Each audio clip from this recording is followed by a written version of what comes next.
tricky tightrope to walk. Just a few weeks ago, Stephen Moore, a very senior economic advisor to Donald Trump, suggested that the UK would have to pick a side between the US and the EU, and that it should pick the US in comparison to the socialist and failing EU, as he called it. Keir Starmer there was saying that he doesn't think there is any need at all to pick. He wants to strengthen economic ties with the US, while of course prioritising this reset of the relationship between the UK and the EU.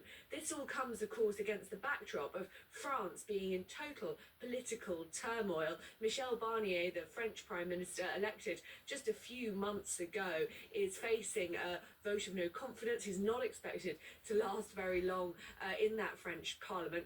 France is, of course, a really major EU player, so there will be those around Starmer who will be advising him, or at least whispering, that perhaps he should pick the US route, do everything he can to stay in Donald Trump's good books, because if a trade war erupts between the US and the EU, perhaps the US could end up winning it in some way.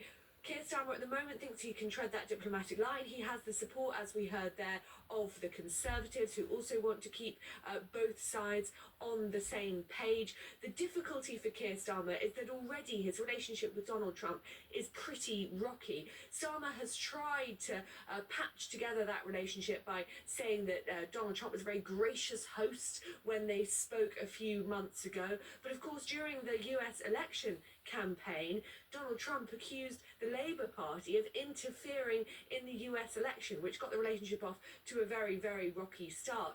To make matters more difficult for Keir Starmer, he is taking a very different approach on Ukraine to what we expect the US President-elect to take when he takes office in January. Keir Starmer made again very clear, reiterated his desire for Britain to stay supporting Ukraine. He talked about the danger both to the country and to the continent if Putin were to win this war. Meanwhile, Donald Trump, during the American election campaign, was telling his supporters that he would pull out US help for Ukraine if he were to become president. So it'd be really interesting to see how that tension settles over the next few months.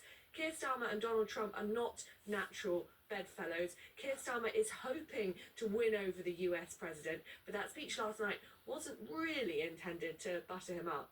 Yeah, okay, Olivia, thanks for that update.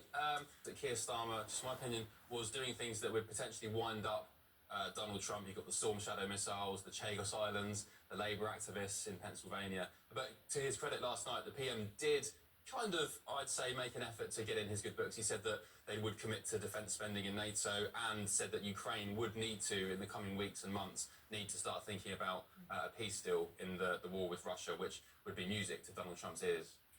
Now, let's